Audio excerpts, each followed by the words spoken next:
Hello student, आपण विपणन व्यवस्थापनाची कार्य बघणार आहोत. फंक्शन्स ऑफ मार्केटिंग मॅनेजमेंट ही कार्य बघत असताना आपल्याला एकूण 6 कार्यांचा इथे अभ्यास करायचा आहे. त्यामध्ये पहिला आहे की बाजारपेठेमधील संधीचे निर्धारण करणे, दुसरा आहे विपणन नियोजन, तिसरा आहे विपणन संघटनेची निर्मिती, चौथं विपणनातील समन्वय, पाचवा आहे निर्देशन व अभिप्रेरण आणि 6वा आहे की मूल्यमापन व नियंत्रण. या एकूण 6 कार्यांचा आपल्याला या लेक्चरला अभ्यास करायचा आहे. त्यामध्ये पहिला आहे की बाजारपेठेमधील संधीचे निर्धारण करणे.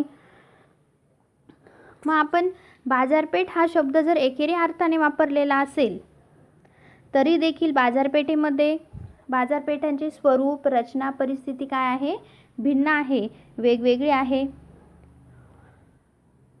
त्यामुळे काय होतं की बाजारपेठेमध्ये परिणामकारक ठरलेल्या पद्धती एका बाजारपेठेमध्ये परिणामकारक ठरलेल्या पद्धती दुसऱ्या बाजारपेठेमध्ये वापरता येत नाही. म्हणून बाजारपेठ व्यवस्थापन करताना बाजारपेठेंचा सखोल अभ्यास करणं गरजेचं आहे. मग फॉर एक्झाम्पलमध्ये जर बघितलं तर आपण एखाद्या बाजारपेठेमध्ये एखाद्या वस्तूला खूप मागणी आहे आणि तीच मागणी दुसऱ्या बाजारपेठेमध्ये त्याच वस्तूला असेल की नाही, तर प्रत्येक बाजारपेठेमध्ये त्याचे स्वरूप काय आहे? वेगवेगळे आहे. मग कोणत्या बाजारपेठेत आपणास कमीत कमी गुंतवणुकीत जास्तीत जास्त विपणनाच्या व उत्पन्नाच्या संधी उपलब्ध आहेत याचा शोध घेणं गरजेचं आहे. मग आपल्याला एखाद्या बाजारपेठेमध्ये आपण जर कमीत कमी गुंतवणूक करून आपल्याला विपणनाच्या आणि उत्पन्नाच्या संधी कशा उपलब्ध होतील याचा शोध घेणं अगोदर आपल्याला गरजेचं आहे. आणि शोध घेणे म्हणजे थोडक्यात काय? संधीचे निर्धारण करणे या अर्थाने वापरलेला आहे. त्यानंतर दुसरा आहे की विपणन नियोजन. मग बाजारपेठेमधील संधीचा शोध घेत असतानाच आपल्याला विपणनाची योजना निश्चित करण्यासाठी आवश्यक ती माहिती जमा करणं गरजेचं आहे. मग ती माहिती जमा करत असतानाच आपल्याला यामध्ये व्यवसायाचा संभाव्य ग्राहक कोण आहे, त्यानंतर त्यांची संख्या किती आहे, ग्राहकांचा प्रकार काय आहे, ग्राहकांच्या आवडीनिवडी कोणत्या आहे, निर्माण होऊ शकणारी मागणी काय आहे इत्यादी बाबी जाणून घेणं गरजेचं आहे. आणि ही बाबी जाणून घेत असताना त्यासोबतच आपल्याला वितरण साखळीतील मध्यस्थांची संख्या किती आहे, त्यांचे कार्यक्षेत्र काय आहे, व्यवसाय करण्याच्या पद्धती कशा आहे याची माहिती देखील जमा करणं गरजेचं आहे. म्हणजे थोडक्यात काय? आपण एखाद्या बाजारपेठेचा शोध घेत आहे म्हणजे कमीत कमी गुंतवणूक करून आपल्याला वितरणाच्या आणि उत्पन्नाच्या संधी कशा निर्माण होतील यांचा शोध घेत असतानाच आपल्याला आपल्या व्यवसायासाठी ज्या काही व्यवसायाचा ग्राहक कोण आहे, ग्राहकांची संख्या किती आहे, मग आपण त्या ग्राहकांचा प्रकार कोणता आहे, ग्राहकांच्या आवडीनिवडी कोणत्या आहे, आपण जी वस्तूचे उत्पादन केलेले आहे त्या वस्तूला मार्केटमध्ये त्याला मागणी असेल का याचा देखील आपल्याला याची सुद्धा माहिती घेणं गरजेचं आहे. मग हीच माहिती घेत असताना आपण वितरण साखळीतील मध्यस्थांची संख्या काय आहे, मग उत्पादित केलेली वस्तू बाजारपेठेमध्ये ग्राहकांच्या हातात येऊपर्यंत जे काही मध्यस्थ आहे त्या मध्यस्थांची संख्या किती आहे, त्यांचे कार्यक्षेत्र काय आहे, व्यवहार करण्याची त्यांची पद्धती कशी आहे. म्हणजे थोडक्यात आपण बघितलं की घाऊक व्यापारी पासून तर किरकोळ व्यापाऱ्यापर्यंत त्यांची संख्या किती आहे, म्हणजे यांची आपल्याला माहिती घेणं देखील गरजेचं आहे. मग हे बघत असताना आपल्याला विपणन नियोजन म्हणजे काय हे बघणं. विपणन नियोजन म्हणजे काय तर आपण ते बघत असताना वस्तूचे उत्पादन करणाऱ्या उत्पादकाने ती वस्तू तयार केल्यानंतर ग्राहकांच्या हातात पडेपर्यंत ज्या सर्व प्रक्रियांमधून त्या वस्तूला जावे लागते या सर्व प्रक्रियांचा अभ्यास करून कमीत कमी खर्चात व कमीत कमी वेळेत अधिक परिणामकारकपणे आपले उत्पादन ग्राहकांपर्यंत पोहोचवण्यासाठी आखली गेलेली योजना म्हणजे विपणन नियोजन होय. म्हणजे विपणन नियोजन म्हणजे काय?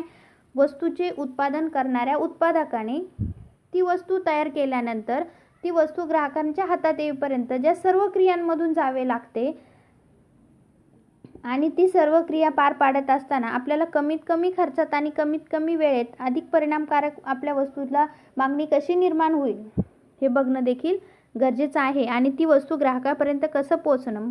मग उदाहरणार्थ जर बघितलं तर मग आपण साखर उत्पादक आहे. साखर उत्पादन करत असताना ऊसापासून जेव्हा आपण साखर बनवतो तेव्हा ती साखर बनल्यानंतर मग त्याच्यामध्ये वर्गवारी करणं गरजेचं आहे. बारीक साखर कोणती, मीडियम कोणती, जाड कोणती हे त्यांची वर्गवारी करणं गरजेचं आहे. नंतर त्याची पॅकिंग करणं गरजेचं आहे.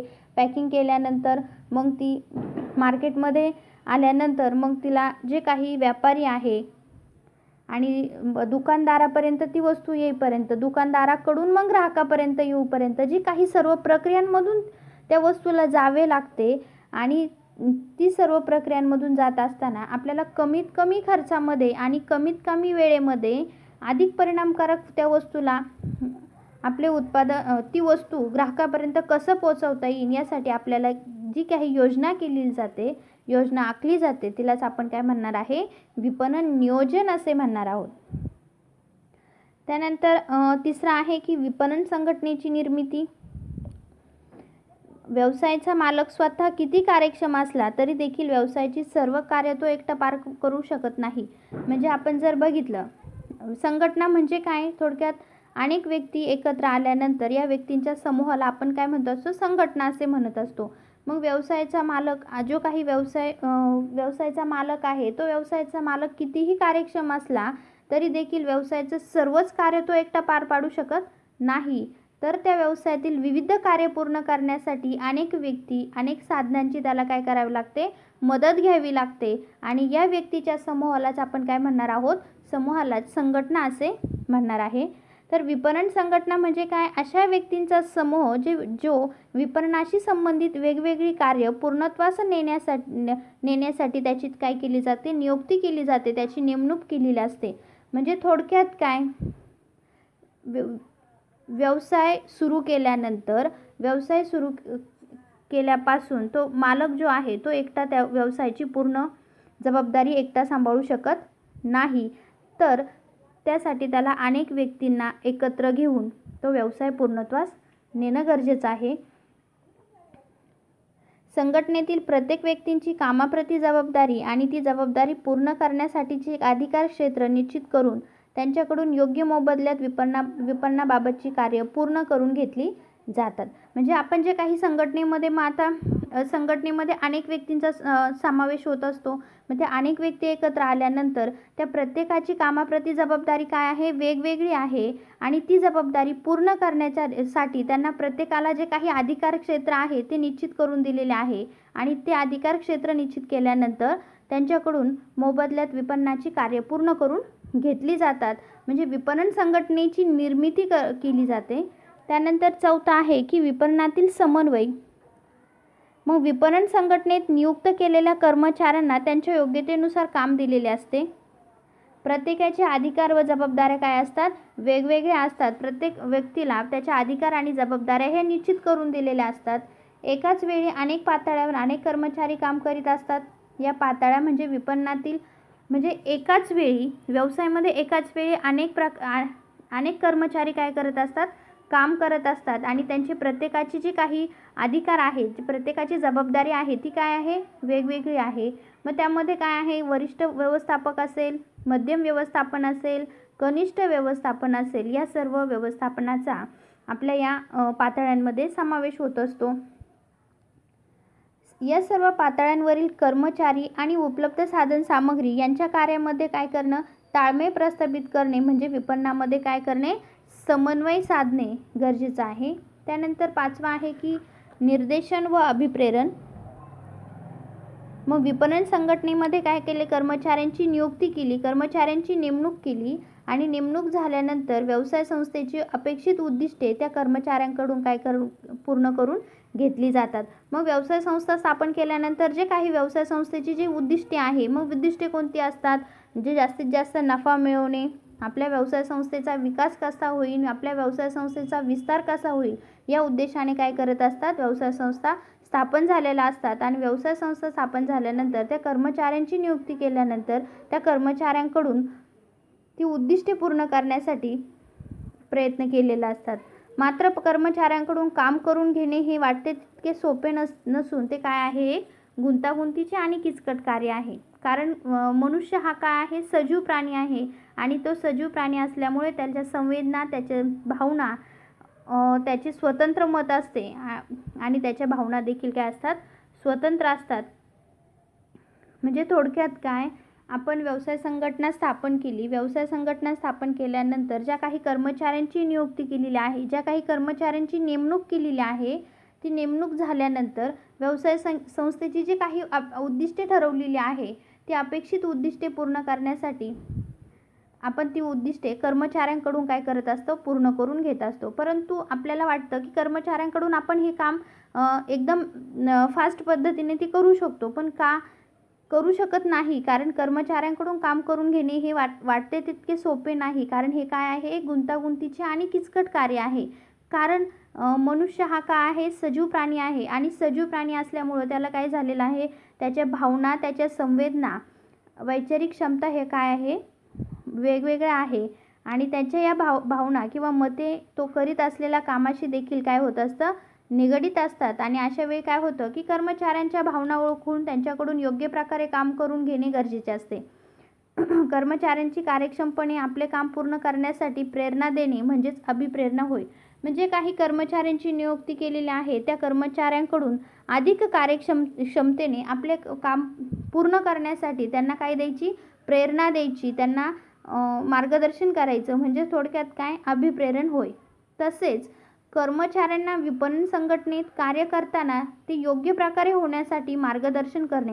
मग आपण नुसतं कर्मचाऱ्यांना आपले काम पूर्ण करण्यासाठी नुसतं प्रेरणा देऊन उपयोग नाही आहे, तर त्यांना काय करणं, त्या कामासाठी मार्गदर्शन करणं गरजेचं आहे. त्यांना एखादं काम अडलेलं असेल तर त्या कामासाठी आपल्याला मार्गदर्शन करणं गरजेचं आहे. ते काम त्यांना समजून सांगणं गरजेचं आहे. म्हणजेच त्यालाच आपण काय म्हणणार आहे, निर्देशन असे म्हणणार आहोत. ठीक आहे. त्यानंतर 6वं आहे की मूल्यमापन व नियंत्रण. विपणन व्यवस्थापन करताना कर्मचाऱ्यांना फक्त कामाचे वाटप करून विपणन व्यवस्थापन पूर्णत्वास येत नाही, तर कर्मचारी योग्य प्रकारे काम करतात की नाही त्यावर देखरेख ठेवणं देखील गरजेचं आहे. म्हणजे थोडक्यात काय, आपण विपणन व्यवस्थापन करताना नुसतं कर्मचाऱ्यांना त्यांचे अधिकार, त्यांच्या जबाबदाऱ्या किंवा त्यांचे कामाचे वाटप करून विपणन व्यवस्थापन आपली पूर्ण होत नाही, तर त्या कर्मचाऱ्यांकडून त्यांना मार्गदर्शन करून त्यांना प्रेरणा देऊन त्या कर्मचाऱ्यांकडून योग्य प्रकारे काम करता ते कर्मचारी योग्य प्रकारे काम करतात की नाही यांच्यावर देखरेख ठेवणं देखील गरजेचं आहे. आणि कर्मचारी योग्य प्रकारे काम करता आहेत की नाही यावर काय करणं, सातत्याने नजर ठेवणं गरजेचं आहे. म्हणजेच कर्मचाऱ्यांच्या कार्यक्षमतेचे काय करणं, मापन केले जाते आणि त्यांच्या कार्याचे काय केले जाते, मूल्यमापन केले जाते. म्हणजे मूल्यमापन म्हणजे काय, आपण एखादे काम एखाद्या कर्मचाऱ्यांना सोपवून दिले आणि ते सोपवून दिल्यानंतर तो कर्मचारी ते योग्य प्रकारे काम करतो की नाही, आणि नसेल करत तर त्या कर्मचाऱ्यांकडून काय करायचं, ते काम पूर्ण करून घेणं आणि तो काम करत असताना त्याच्यावर देखरेख ठेवणं गरजेचं आहे. म्हणजे थोडक्यात त्या कर्मचाऱ्याचे काय करायचं, कार्याचे मूल्यमापन करणं गरजेचं आहे. आणि कार्याचे मूल्यमापन करत असताना त्यांच्या कामात चुका होत असतील तर त्या चुका सुधारण्यासाठी त्यांना योग्य ते मार्गदर्शन करणं गरजेचं आहे. आणि एकूण कर्मचाऱ्यांची कार्यक्षमता आणि मार्गदर्शन करत असताना आणि चांगल्या प्रकारे काम करत असल्यास त्याला योग्य ते बक्षीस देणं देखील गरजेचं आहे. मग आपण जर त्या कर्मचारी चांगल्या प्रकारे काम करत आहे आणि चांगल्या प्रकारे तो जर काम करत असेल तर त्याला योग्य प्रकारे बक्षीस दिलं तर तो अधिक उत्सुकतेने ते काम दुसऱ्या वेळेस ते काम अजून उत्सुकतेने ते काय काम पूर्ण करत असतो. त्यामुळे एकूणच कर्मचाऱ्यांची कार्यक्षमता पूर्ण वापरात येण्यासाठी त्या कार्यांचे मूल्यमापन करून व त्यांच्या कार्यावर काय करणं, नियंत्रण ठेवणं गरजेचं आहे. म्हणजे थोडक्यात काय, त्यातून व्यवसाय संस्थेला अपेक्षित असणारी कार्य कर्मचाऱ्यांकडून पूर्ण करून घेतली जातात, यालाच मूल्यमापन व नियंत्रण असे म्हणतात. म्हणजे जे काही कर्मचारी काम करत आहे ते काम कर्मचाऱ्यांकडून काम करून घेताना त्यांना त्या कामाबद्दल, ते जर चांगल्या प्रकारे काम करत असेल तर त्यांना त्यांच्या कामाबद्दल मोबदला देणं गरजेचं आहे, त्यांना बक्षीस देणं गरजेचं आहे. आणि ते बक्षीस दिल्यानंतर त्यांची काय होत असते, कार्यक्षमता वाढत असते आणि त्या कार्याचे वेळोवेळी मूल्यमापन करून त्या कार्यावर नियंत्रण ठेवले जाते आणि त्यातूनच व्यवसाय संस्थेला अपेक्षित असणारी जी काही कार्य आहे ती कार्य कर्मचाऱ्यांकडून पूर्ण करून घेतली जातात. यालाच आपल्या कार्याचे मूल्यमापन व नियंत्रण असे म्हणतात. म्हणजे आपण या लेक्चरला विपणन व्यवस्थापनाची कार्य कोणती आहेत त्या कार्यांचा इथे अभ्यास केलेला आहे. ठीक आहे. थँक्यू.